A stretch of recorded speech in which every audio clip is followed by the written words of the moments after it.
and start the game with episode 8. No, wait. Not yet. Oh, that's right. I completely forgot where exactly we stopped. It was actually at a very exciting moment because we're about to hear the theory concerning the letter. I still maintain that it must have been Genji, maybe? I'm not entirely sure anymore. I should have watched the scene again. I thought that he snuck up on Natsuhi and Klaus when they were having their talk together with just the two of them at first, and then he snuck up on them. But I don't remember what time that was. But maybe that means he could have placed the letter just before he did that. Also, I mean, it also makes it tells us that he can be sneaky. Okay, because the family conference was proceeding and the mansion was completely locked. All other humans were unable to enter the mansion. Oh, it's right, I gotta give her that voice. Maybe we shouldn't do that. That didn't mean there was no one inside the mansion who could have knocked and placed the letter there, right? Yes. The witch site will probably claim that the one who did this was the witch who wrote the letter of Beatrice. Ridiculous. Stupid trick. There's no guarantee that the letter was placed there at exactly midnight. That's true. You just placed it there and then you just had to knock later.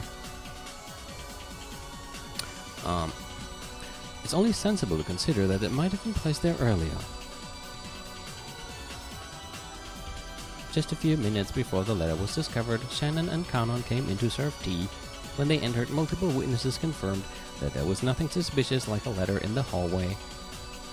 True, but when exactly did they arrive? Do we have a time for that? Just a few minutes before the letter was discovered, okay.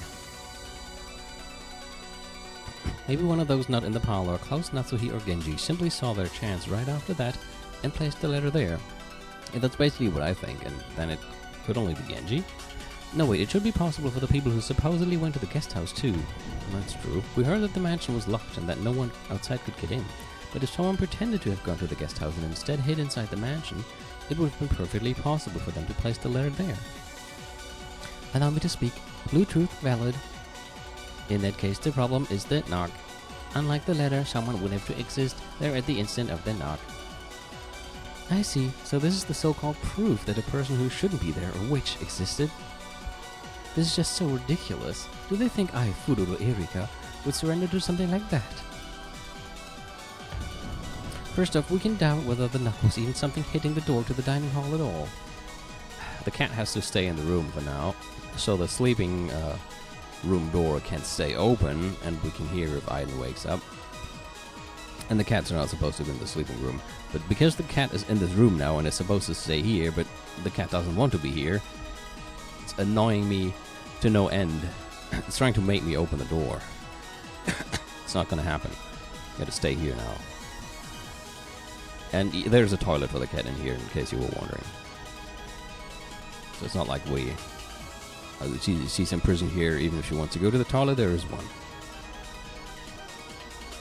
We can doubt whether the knock was even something hitting the door to the dining hall at all. For example, there may be a certain pillar on the second floor which, because of how the mansion is constructed, makes a noise when struck that gets transmitted down the pillar, and that sounds just like a knock on the door to people in the dining hall. Sounds like a stretch to me, but... Oh, they could have misheard some random sound to be a knock, and they all misconstructed it in the same way. Or the recorded sound of a knock could have been stealthily replayed from a tape. That is not so far-fetched as some of the other things you just said. To me, I mean, they even had a tape there, didn't they? They were talking about... They brought the tape up earlier when they were talking about recording everything that was going to be said. But that was on the day before? Yeah. I have to remember the times.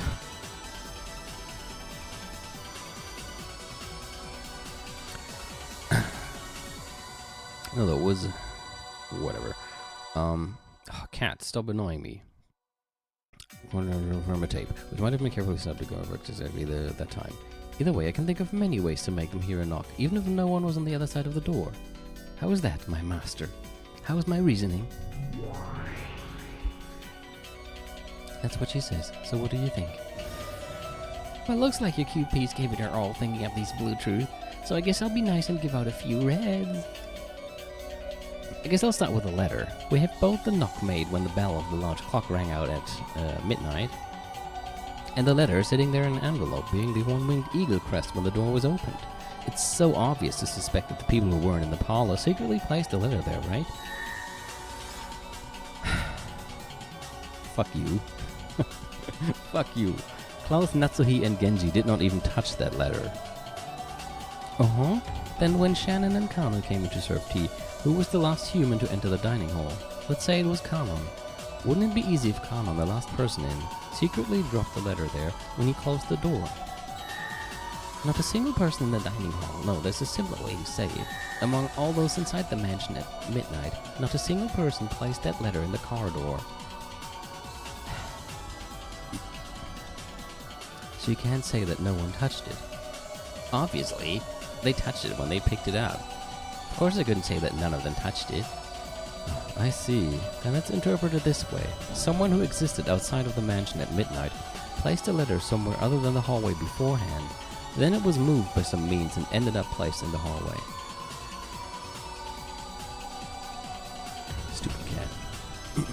Just as an example, let's say it was stuck to the bottom of the serving cart the servants were pushing. It was simply glued there in a way that would make it come unstuck after a certain amount of time. When it eventually fell off, it became the letter left behind by a witch who shouldn't have existed. In other words, this is a classic trick where the true sender gives themselves an alibi by making the letter appear at a different time. Allow me to speak. Blue truth valid. In other words, the fact that it landed just outside the dining hall door was just the culprit's good luck. At worst, it might have happened in the kitchen, the corridor, or even inside the dining hall. Oh, good. If it had happened inside the dining hall, that would have been even more wonderful. Within everyone's sight, a letter would suddenly appear on the floor, and that wouldn't even violate a red truth, saying no one in the closed room of the dining hall touched the letter unexpectedly. That is true. And, yeah. Well done. If the letter was stuck to the bottom of the serving cart, then anyone could be the culprit. That might work okay regarding the letter. However, will that same time of argument apply to the knock as well? Let's try this again, shall we? Please go ahead. Neither Klaus nor Natsuhi nor Genji knocked. Okay? This isn't the limited meaning of them knocking on the door, okay? It means they didn't use a pillar to transmit the sound or push the play button on a cassette tape they had recorded or create that knock sound by any means. Okay, well, but you're just saying that applies to Klaus, Natsuhi, or Genji. But somebody else could have done any of these tricks? Of course, this also applies to direct, indirect, intentional, coincidental, and unintentional means. This wedge has already been knocked in, but I'll repeat it. Maybe someone other than Klaus, Natsuhi, or Genji made that knock, or else a sound that could be misidentified as a knock. Please allow me to speak. Let it be known that at midnight, excepting Klaus, Natsuhi, and Genji in the second floor corridor and all of the people in the dining hall, no humans existed inside the mansion. Please allow me to speak. Let it be known that in addition to Klaus, Natsuhi, and Genji, none of those in the dining hall knocked on that door.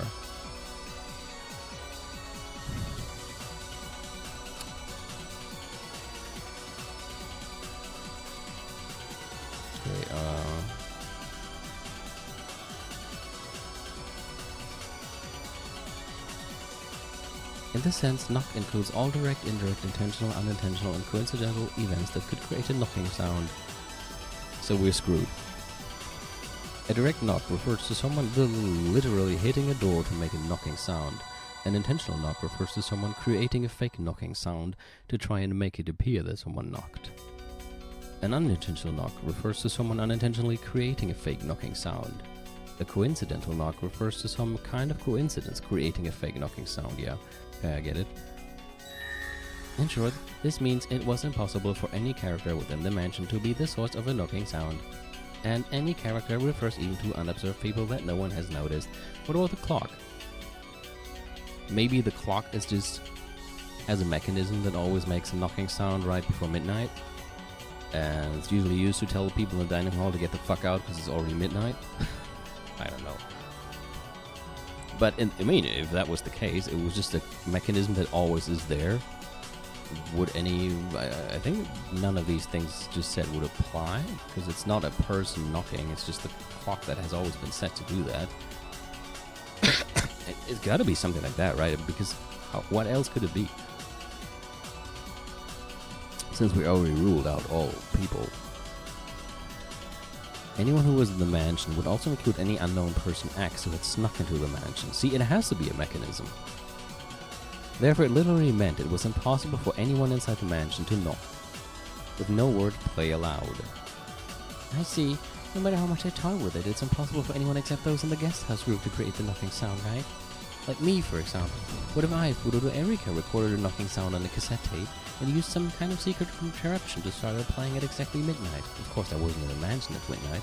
There aren't any problems with this, are there? No problems. However, though the knock did serve as a way of informing them about the letter on the other side of the door, I do not think it would have worked if the letter had fallen elsewhere. Maybe there's a knocking sound inside the envelope. However that would work, I don't know. If the trick in Erika's theory about the letter being stuck to the servant car was accurate, then the location that the letter fell was a matter of luck. Because it had fortunately fallen near the door, the people in the dining hall noticed it due to the knock. However, the location it fell was a matter of chance.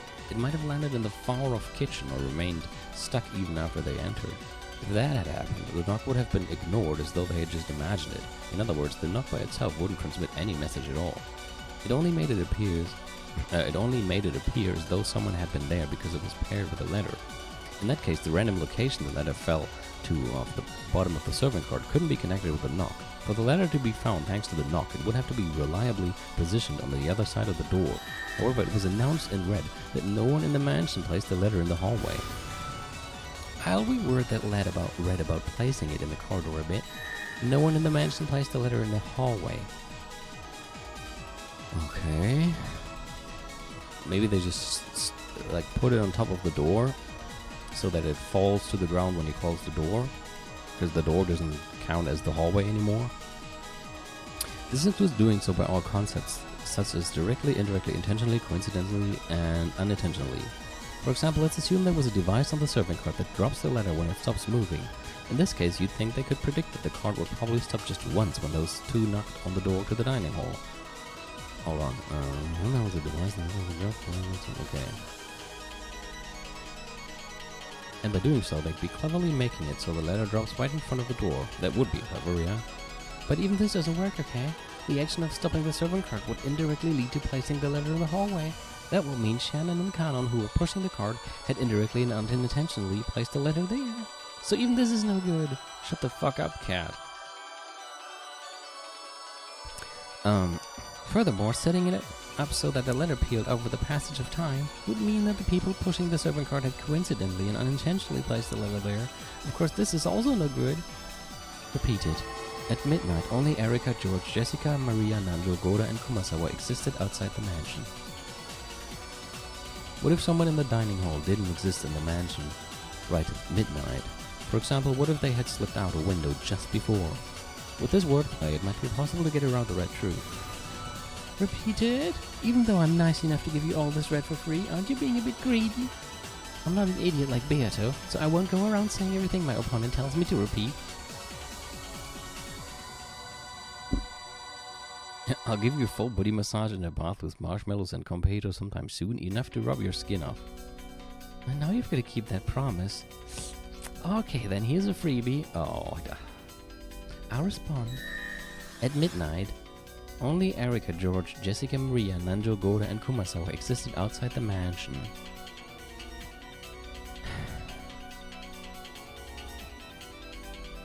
In other words, no matter how much they struggled, those 8 people, including Erika, could not have existed inside the mansion, much less in front of the door. And at the same time, no matter how much they struggled, those inside the mansion could not have existed outside the mansion.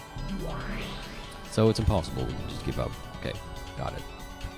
In that case, the letter might have been stuck to the ceiling of the hallway instead of the serving card. The ceiling of the hallway is surprisingly high, so even if you just stuck it there, out in the open, maybe no one would notice it. This way it would certainly fall in the corridor, and you can slip by the red if someone outside the mansion did this. Good job, me. Please allow me to speak. The letter never existed on the ceiling of the hallway. Please allow me to speak. Know that the letter never touched the serving card. Who cares about that? Anyway, some human outside the mansion used some kind of trick to place the letter there. If you try to use that letter and the knock to argue that Beatrice exists, it definitely won't work in Furoro Erika. Please allow me to speak. It was impossible for anyone outside the mansion to influence anything inside the mansion after the family conference began. And someone outside the mansion set up some kind of device before the family conference. Something other than the stealing of the serving card. Allow me to speak. Blue truth invalid. Why? That's the only way, right? Someone outside the mansion used some kind of device other than the stealing of the serving card. Allow me to speak. Unless you can specify or theorize as to what that something might be, your blue truth will not be acknowledged. Allow me to speak. All of Lady Erika's blue truth regarding the letter have been lost. Well, that worked out well, Mrs. Super Detective. They've all been lost, you say? Watch your tongues a bit more, useless furniture. If I can just think of that device, it's an instant checkmate. What do you mean, all of them? What do you mean my blue truth is invalid? How dare you say such a thing to me, the detective, Furoro Erika? Erika's face twisted. These words that seemed to deny Erika. You know, Erika's reasoning were the worst form of torture and humiliation for her. Miss Erika, why don't we postpone the riddle of the letter for now? Your blue stake about someone outside the mansion playing it with a cassette tape is still valid. If it was possible for sound, then perhaps it wasn't impossible for a letter as well. As Erika made to grab and pull Gertrude's hair, well, Leonard stopped her with those words. That's right, my blue truth regarding the knock is still valid. It's not true that everything has been denied. My master, I will solve the riddle of the letter without fail. Please allow me to postpone that for now. However, I will definitely figure out the riddle of the knock here. I've hit you with a blue stake that someone outside the mansion set things up with a cassette tape or something to make a knock song play. You really are a cute kid, piece of burns. Lots of spunk. Anyway, Erika's yelling that you forgive her because you solved one of the two riddles even though she resigned on the other. So will you forgive her? Sure. Normally, I'd never forgive my own piece for the shame of surrendering. But if you've managed to solve one of the riddles, I guess I'll let it slide for now. But my master... When Baron Castell said she'd let it slide, Erika couldn't hide her relief. Then it's time to get punished, Erika-chan. None of the characters misidentified a knocking sound. Oh? What's that supposed to mean? Misidentifying a knocking sound means this. They would not mistake a sound very similar to a knocking sound for a real knocking sound. Hitting a pillow to make something similar to a knocking sound is no good. When you record a knocking sound on a cassette tape and play it back, it becomes the sound of the tape with a knocking sound on it, and not a knocking sound. So that's no good either. In other words, every one of them would correctly recognize the knocking sound of something truly hitting the door, and they definitely wouldn't mishear it. It's totally impossible that any sounds except hitting the door directly would be misinterpreted as a knock. What the fuck? That means at the time the bell sounding midnight went off, no one existed who could have hit the door. Yep, they don't exist. After all, the Golden Witch Beatrice hit it. So in other words, there's no way to make it work unless you actually hit the door. So what about this? There was some kind of device that could knock on the door. There was something like an automatic door knocker, and that made it possible to knock without touching the door with your hands. To knock means it's someone hitting a door with their hand, right? I won't accept hitting it with some device. They heard a knock at the same time as the midnight bell. At that time, everyone inside the dining hall definitely heard it. And none of them misinterpreted a knocking sound. Klaus, Natsuhi, and Genji were not involved with the making of the knocking sound. So it was somebody in the dining hall then. Somebody in the dining hall must have knocked on it. What if somebody... Okay, I've lost track of all the red things she's already said, so maybe she already said something that contradicts what I'm about to say, but what if somebody in the dining hall had the letter and just slid it under the door to make it appear in the hallway and then knocked on the door when nobody was looking? No one else existed inside the mansion, and knock referred to the action of standing directly in front of a door and hitting it with a hand. Hey Baron, what do you think of my red? Don't you think this is pretty simple and enjoyable despite being before the first twilight? The Golden Witch made her graceful appearance with a knocking sound.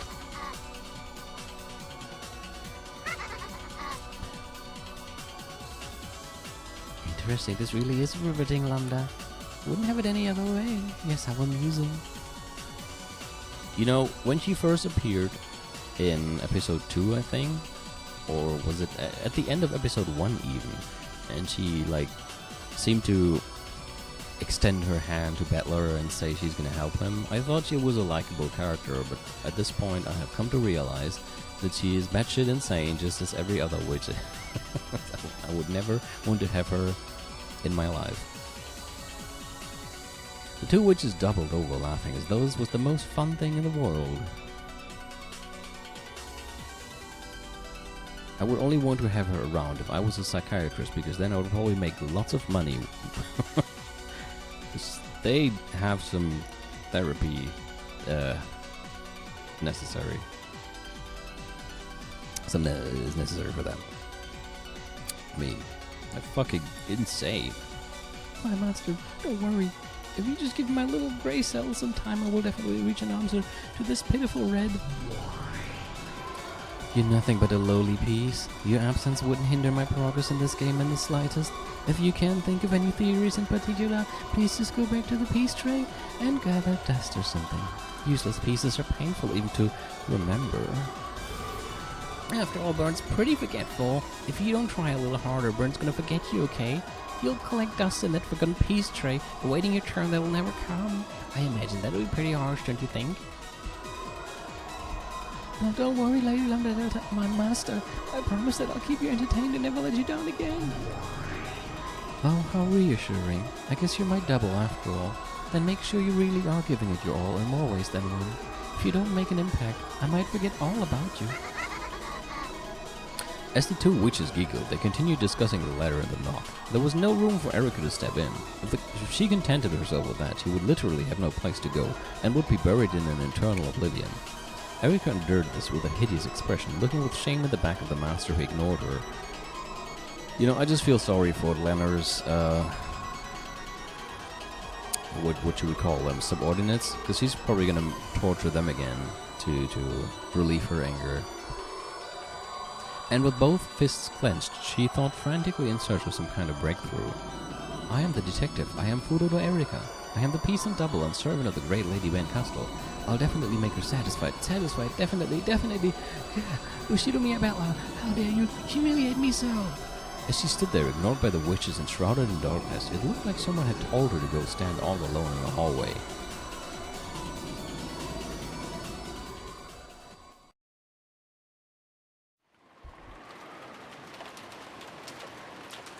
So that went well for Erica. Great job, detective.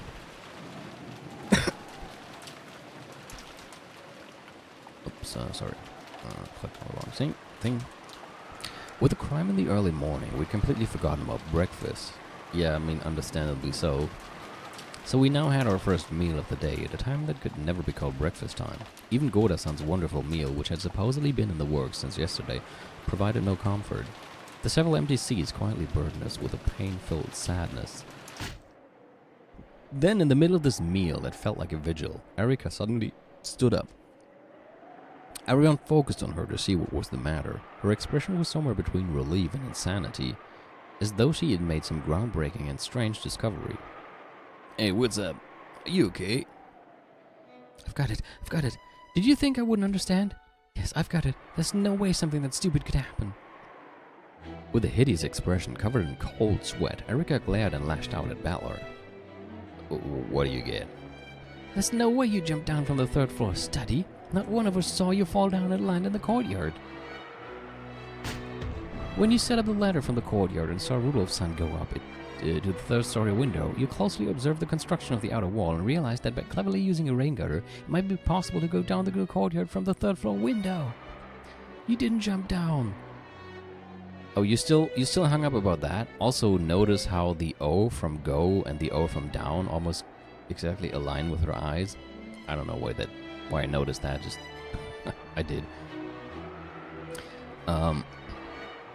Also, is there even a point to arguing this? I mean, it doesn't change the fact that it means it's possible that Kinzo escaped. In fact, it would even strengthen that point because now you made it less impossible to get down from the third story window. I mean, we know that Kinzo is dead, so it doesn't matter to us anyway. But yeah. You used a rain gutter or something and clumsily wriggled down the outer wall. What do you think of my blue truth? Come on, what's your counter-argument? My counter-argument? You don't have a counter-argument? Then my truth is valid, right? Hey, did you see that? Trying to look cool and making it look like you jumped down was all an illusion. You just jumped out and latched onto a rain gutter. My argument then was about whether it was possible for Grandfather to escape from the study, right? And it was possible for Grandfather to escape through the window. All I did was prove that. Whether I jumped down or crawled down, that doesn't change anything, does it? See, that was my point. And in fact, it makes it even more likely now because crawling down the rain gutter seems a bit more possible than jumping from the third story window. Don't try to change the subject. A mere human can't jump down from the third floor. Did you see that? Did you see that? What do you think of my reasoning, my master? I think they're probably gonna put her into a cell very soon and tell Dr. Nanja to give her some Soboril. Are you tired or something? Just calm down and eat some food. Soboril from Zero Escape, of course. When he escaped to the courtyard through the window, Bella really did use the rain gutter to crawl down the wall, just like Erika said. His hand had slipped halfway and he had fallen from a considerable height, but he had managed to land on his feet. No one had witnessed this, but most likely everyone in the dining hall now except Erika had realized that something like this had happened. Since the very beginning, no one had believed that he had jumped down from the third floor window, even if they hadn't witnessed that directly. So they had no clue what Erika was complaining about all of a sudden, and started to whisper, staring at her with cold eyes and dubious faces. You can counter that, can you? Your jumping down has already been denied. My truth has won. My blue truth is valid. My master, please acknowledge this. I am not incompetent or a disappointment. I will match up to your expectations without fail, so please don't abandon me, my master. Facing someone that might have been somewhere beyond the ceiling, Erika spread her arms and yelled. Then, as if in answer, a massive lightning bolt landed very close by. It was an incredible sound. They could even feel the earth shake. At the same time as that sound, Erika went limp and fell into her seat like a puppet who had just had all its strings cut. Then, as the sound of wind and rain slowly filled the room once again, Erika slowly opened her eyes as though recovering from a bout of dizziness. Then she continued eating in silence as though nothing had happened, as if she had been acting normally the whole time. Didn't Erika just stand up suddenly and yell something strange at someone? Automatically enough to make one doubt their eyes, Erika continued eating quietly as though everything was perfectly normal. When they saw how ordinary she looked, everyone convinced themselves that they were totally worn out and that they must have just seen some illusion of Erika suddenly yelling. So Erika's sudden transfiguration of a few seconds ago was treated as a daydream and faded out of everyone's memories. It might be for the best, if you ask me. Erika quietly poked at her salad and muttered in a voice no one could hear. Thank you very much, great Lady Bernkastel. I am Furudo Erika. I am my master's piece and her double. I will most certainly present you with an incredible tale. That's right, when it comes to utensils, knives and forks are pretty primitive. Chopsticks are the best. Don't you think chopsticks are the easiest way to eat salad? Well, everyone.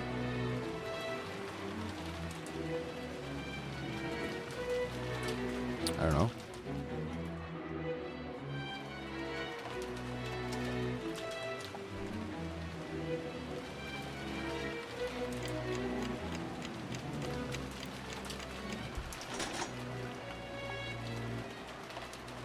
Okay.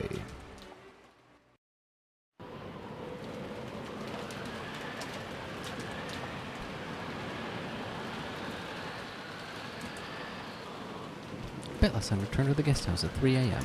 Then the rest of you split up about 30 minutes later, right? Yes, that's right.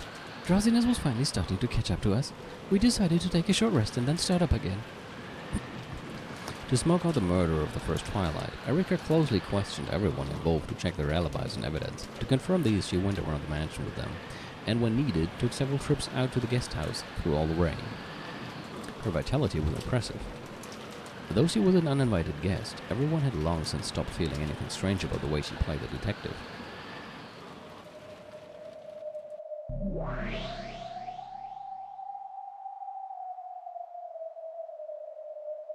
It seems Erika is also steadily building her foundation. It's useless. Whether alibis exist or not, she can't deny our existence. Kinzo escaped through the window and is now one with the mists of Rook and Jima. She most certainly won't be able to capture or deny him. When all's said and done, perhaps you could say he's escaped to the underside of the chessboard. Is this Stranger Things now? In that case, maybe it would be appropriate to say he's been stowed away. Come to think of it, about those corpses from the first Twilight, they've been stowed away too, right? Yes. They've been put away in my darkness, which lies between this world and the next. And that detective wannabe won't be able to find them. Of course he won't. It would definitely be impossible for a human. Want to check? Just in case. And we also need to re-examine what Lady Bancastle's goals will be from now on. If you know your enemy, you need not fear the outcome of 100 battles. If you know the truth, you can win 100 battles without fighting. My. Garp opened up a large hole in the sky and had it swallow all of them up. She invited Beata and Ronov to the gap between worlds where she had hidden the corpses. That place was nowhere in this world and existed at no time of this world. In other words, truly and literally was a place not of this world. In this place, questions such as where is this and what time is it have no meaning. Every single place led to here, but no place could be reached from here. Furthermore, all time is connected to this place, but no time could be passed to from here. In short, this place was just what they said it was, the underside of the chessboard. No, perhaps it would be most appropriate to call this the captured pile, where pieces that have left the game go. Then, through the pitch-black world, a glow like a faint spotlight shone and 5 corpses came into view. The 5 pitiful corpses with their necks sliced open had been arranged neatly. Their eyelids were shut and their hands joined. Apparently even Garp had respect for the dead. Oh my. There are 5 sacrifices for the first Twilight in this game, not 6. Oh, it's you, teacher. I was worried about where you'd gone. The game has already reached the first Twilight, and as you see, the first victims have appeared. So it's finally time. I'm getting all excited. I see. The you that is here looks to be in high spirits and pleased. I've got high spirits and a captivating body. Add in my charming disposition, and you've got my only strong points. For some reason, Virgilia praised Beata for being in high spirits. Though Beata was taken aback at such granny-like words coming out of Virgilia's mouth all of a sudden, she pounded her chest and answered. Virgilia had been absent often during this game. She might even have been absent when Bella solved the epitaph, as well as during the uproar that followed. Apparently she'd been absent for so many critical points that she didn't really understand much about what had happened so far in this game. Right now, 5 corpses have appeared. As you can see, the necks have been slit. George, Jessica, Maria, Rosa, Genji. All 5 of them had had their necks sliced open by something sharp. The wound opened wider than their mouth, and made it feel as though they'd no longer need their mouth to breathe. I see. So anyone looking at George, Jessica, Maria, Rosa, or Genji's corpses could confirm at a glance that they are dead. Red? Well, there's no point in me holding out against you. That's right, at a glance anyone could confirm that these corpses are dead, so it's absolutely impossible that they're just playing dead. Why don't they use the red? Who knows? However, she's always thinking of what's best for Milady. She probably has some idea in mind that will benefit her. But they had hid the corpses here specifically so that no one would be able to use the red. However, Ronov was right. Virgilia always thought of Beatrice first. A slightly displeased expression rose to Garp's face as she saw that the corpses she'd gone to such lengths to hide had now been confirmed dead and red. However, in the end, she remembered that she was only a guest and shrugged. Why did you have Garp hide the corpses? As to that, since the epitaph has already been solved, this game of mine is different from usual. I now have serving and protecting Natsuhi as my goal. How would concealing their corpses protect Natsuhi? We've more or less figured out what our opponent's move will be. This is probably a trap meant to corner Natsuhi. Most likely they'll sort through alibis for the first Twilight and find them for everyone except her. You see, that's what I was getting at earlier, or last time as well. I'm pretty sure that this is going to be set up to make Natsuhi look like the murderer, and that is why Erika will eventually accuse her of it, but the truth is that it's not her. Last night, Natsuhi-sama was the first to leave the family conference and then rested alone in her room. Unfortunately, she has no alibi whatsoever until the next morning. We've already made Kenzo's existence impossible to deny. However, there's a single move remaining to our enemy that might cancel that out. I see. So they'll corner Natsuhi and make her confess that Kenzo doesn't exist. Indeed, the enemy is probably after something like that. By watching the movements of the pieces involved with the family conference, we quickly realized that Natsuhi was isolated. Notice the trap of theirs and counter with this move. The corpses disappear. Everyone has alibis and no one exists who could have moved them. Not only does this abort the claim that a witch exists, it also throws doubt on whether there were actually corpses in the first place, just barely allowing Natsuhi to escape being a suspect. In other words, it's possible for Natsuhi-sama to claim that the sacrifices of the first Twilight were only playing dead. You mean even though many people confirmed their death without fail in the cousin room? The mere confirmation of facts doesn't even approach the red truth. No matter how much everyone claims to have truly witnessed their death, the red truth doesn't exist in the human world. Because the corpses don't exist, Natsuhi can discount their words as a mistake, some sort of trick, or she can say they were all lying, and it's possible for her to do this over and over to buy time for herself. In the human world, which lacks the red truth, perpetual check is a valid move. An endless argument of both sides denying the other's claims. Not pretty? True. However, beauty is something to be sought only after victory. When those without victory seek it, it is not but poison. Well, they do say might makes right. And even if I don't think it's beautiful, those Voyager witches will probably like it and say it isn't boring. I see. I've managed to grasp the flow of this game. I imagine it will get quite nasty. We're fully aware of that, and we already know that Natsuhi's probably about to lure into yet another trap. A trap? Indeed, someone Lady Lambda Delta created, who calls himself a man from 19 years ago, has already threatened Natsuhi. She was ordered to go into a closet in a certain guest room in a few minutes at 1 p.m. and hide there. Klaus was taken hostage, so Natsuhi can't resist. I see. How relentless. Can you protect her? Of course. After all, Natsuhi isn't the culprit. No matter how much she's treated as the culprit, both the truth and phantoms are on our side. There's no way we'll lose. We'll see.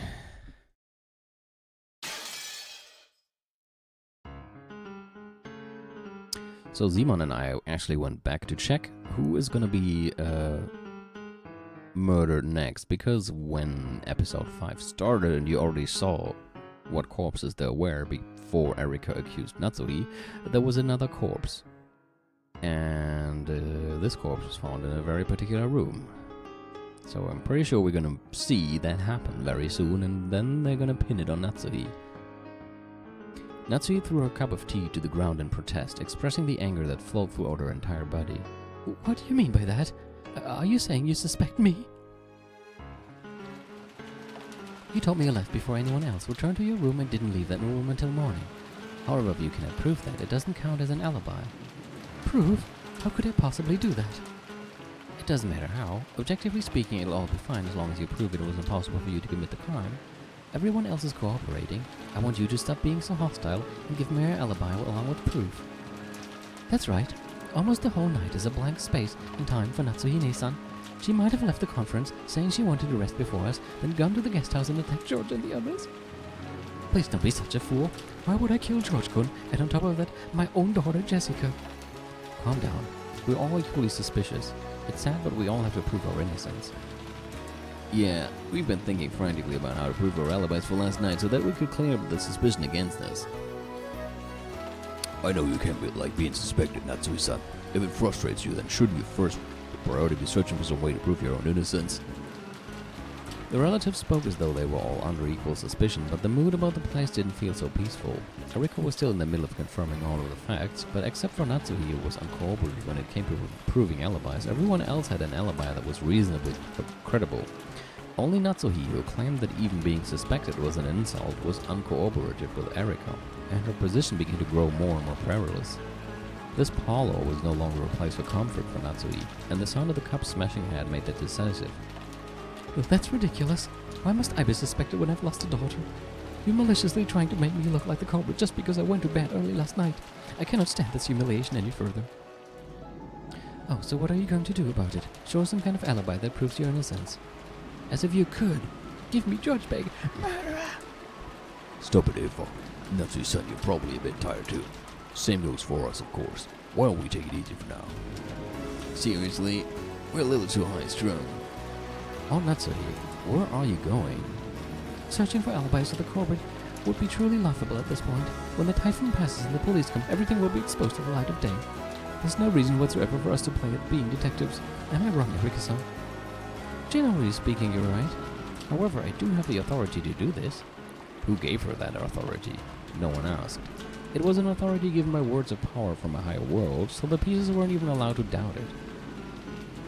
I'm leaving. I have no intention of going along with your pointless questioning before the police come. If you suspect me, feel free to do so. I'm counting on the police to clear away that suspicion.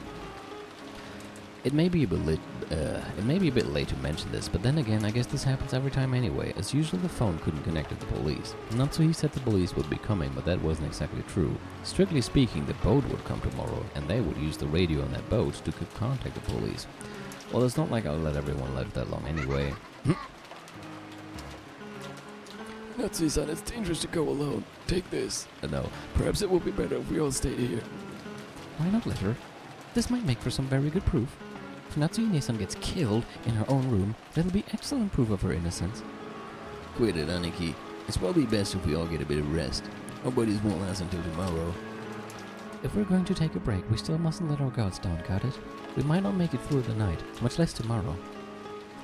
Oh, Natsuhi, if you're returning to your room, make sure you lock it tight. Close the windows and shutters too and stay safe. I don't want to suspect anyone, and more than that, I don't want there to be any more victims. Thank you, Bella-kun. Then I'll return to my room. Koda, you're in charge now. I know this is a horrible situation, but see to it that our guests have everything they need. Yes, madam. I shall do so.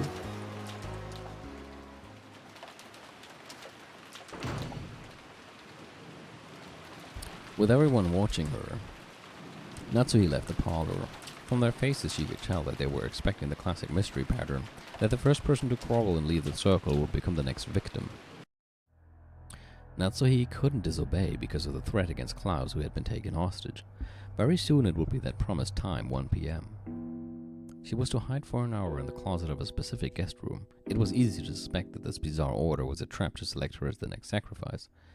She thought of various ways to resist, but all methods would be useless against a culprit who had a hostage and was observing her from close by. So Natsuhi couldn't do nothing but obediently follow that order, and then claim that she'd been forced to do this for her husband's safety. When the promised time had drawn near, Natsuhi had intentionally acted annoyed and smashed the cup on the ground to give her an excuse for slipping out of the parlor. At any rate, no matter how cowardly a trap it may be, I cannot disobey now. I am now the one who carries the burden of the one-winged eagle. Now that my husband, Klaus, has been captured, I must protect it even if I have to crawl through the mud. What if it's Klaus doing all this? For some weird reason. Of course I am prepared to do so. I am Oshidomiya Natsuhi, even if I am not permitted to bear the one-winged eagle in my clothes. Father gave me permission to bear it in my heart.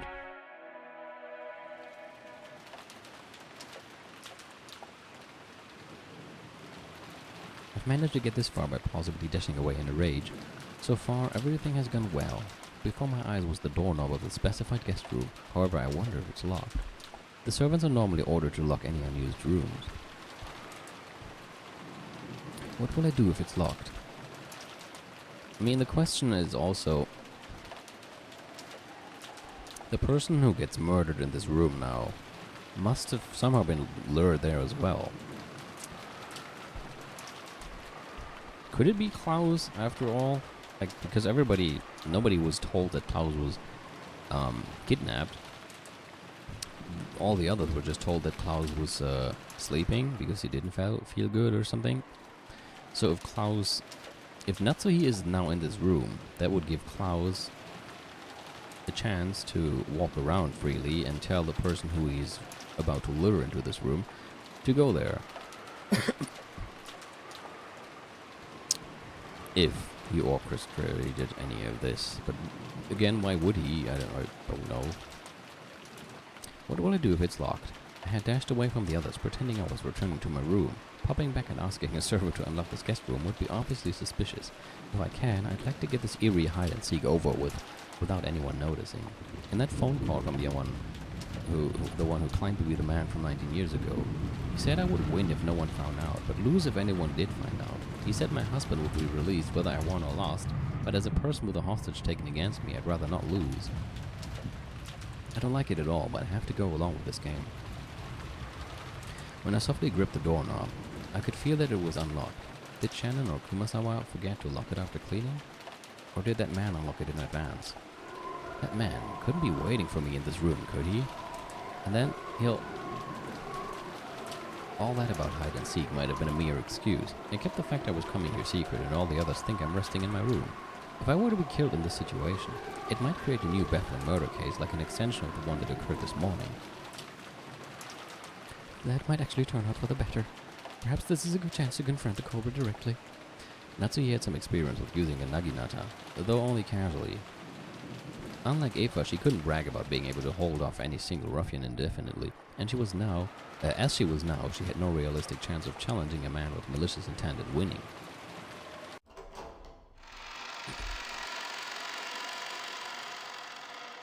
Wouldn't Klaus also make sense because the door is unlocked? Doesn't I think Klaus has keys for everything, doesn't he?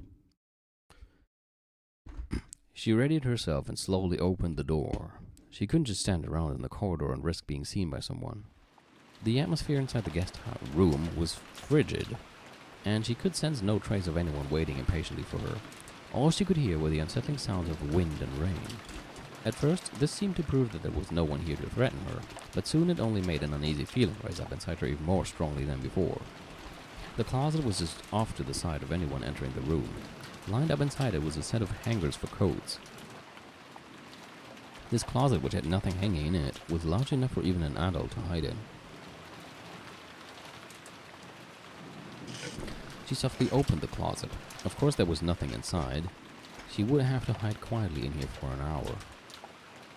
The room had a wooden floor, but something like a carpet had been laid in the closet. It seemed sitting down wouldn't be a problem. She had been sure someone would be waiting for her in this room, or that a strange letter would be lying in the closet. In the worst case, she had even imagined that her husband's corpse might be inside there. However, none of these things she imagined turned out to be true. The only thing, though, was a cold guest room, and a lifeless closet that silently urged her to enter. And he told me to hide in here for an hour. He's mocking me.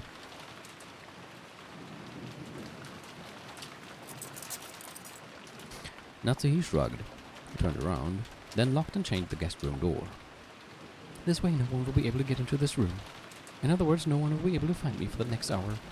I win. What a stupid game of hide and seek.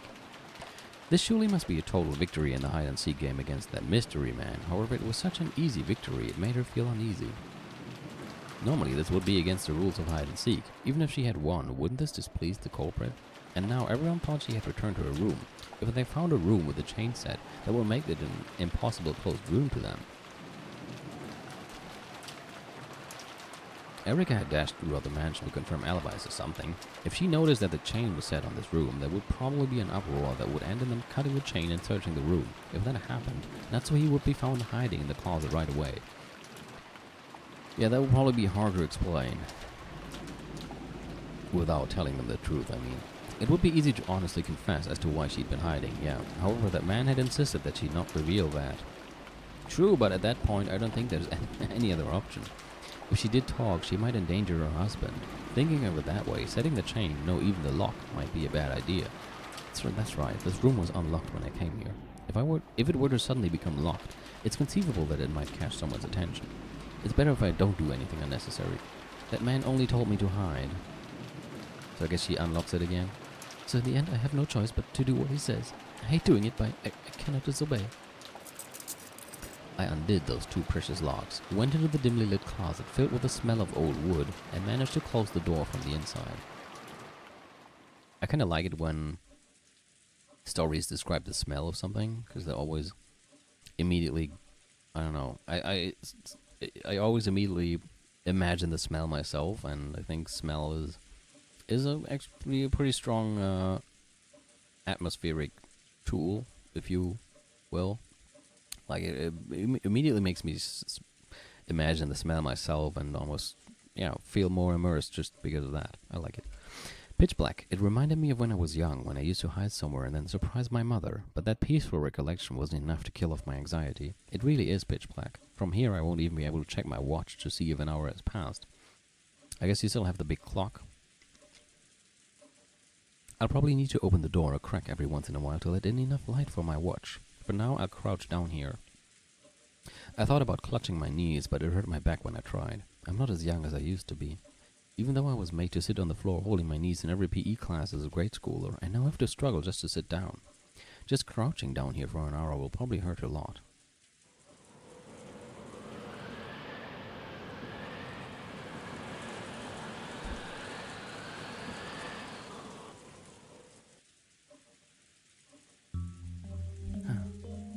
I can't believe I'll be hiding in the darkness for a full hour with nothing to hear except the wind and rain.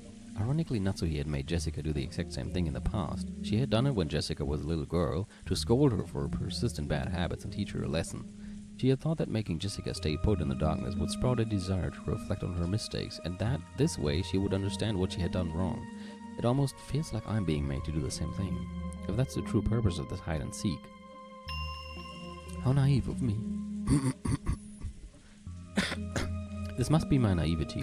The hope that if their goal is to make me repent, nothing will happen here during this hour. Uncertainty and fear of that man's shadow are not what I need right now. Will someone suddenly come to this room, open this closet, and do something horrible to me now that I've come here in total secrecy as promised? That's what I should be worrying about. The culprit, or one of his accomplices, is very close by. If they weren't, they wouldn't be able to observe me so thoroughly. I don't want to think it, but it's highly likely that the culprit bought off one of the servants.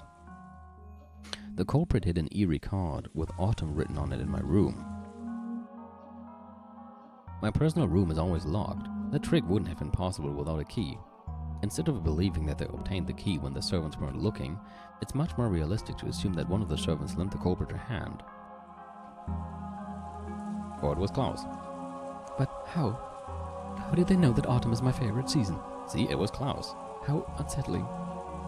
The thought that this mystery man might be peeking into my heart sent goosebumps running across my whole body. It's true that I like autumn, but I've never said it out loud. I don't think anyone's ever heard me say it. If I asked even my husband what my favorite season is, he would probably be stumped for an answer. Okay, damn it. No. Just once I told it to a single person. That's right. Shannon. Shannon could have done... Yeah, but Shannon could have then mentioned it to Klaus some other day. On an autumn day long ago, I happened to be in a good mood, and I mentioned that autumn was my favorite of the 4 seasons. So the culprit or one of their accomplices has to be Shannon. I wouldn't be so quick as to jump to that conclusion. The fact that I like autumn can only be known by Shannon. In that case, this is clear proof that Shannon is involved. But I'm telling you, just because it cannot only be known by Shannon, people have a mouth in their face and they can use that to tell other people things that they know. It's completely plausible that maybe someday Klaus had a nice talk with Shannon over whatever, and maybe Natsuhi's birthday was coming up and he was like, hey, by the way, do you happen to know what Natsuhi's favorite season is? I thought maybe we could surprise her with a seasonal gift. See, there could be a million ways Klaus or somebody else could have learned of this after you told Shannon. It's no reason in my eyes to suspect only Shannon. Outrageous, even though she served the family for 10 years. I trembled and shook with rage. Didn't Kinzo once say that anger is the fastest sedative to cure fear and uncertainty? Wouldn't put it past him. It's easy to tell the most fearful humans from within a crowd. They're always the first to get angry. I remember him telling me that.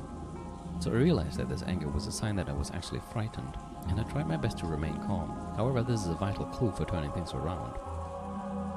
I don't think so. I think she just told someone else.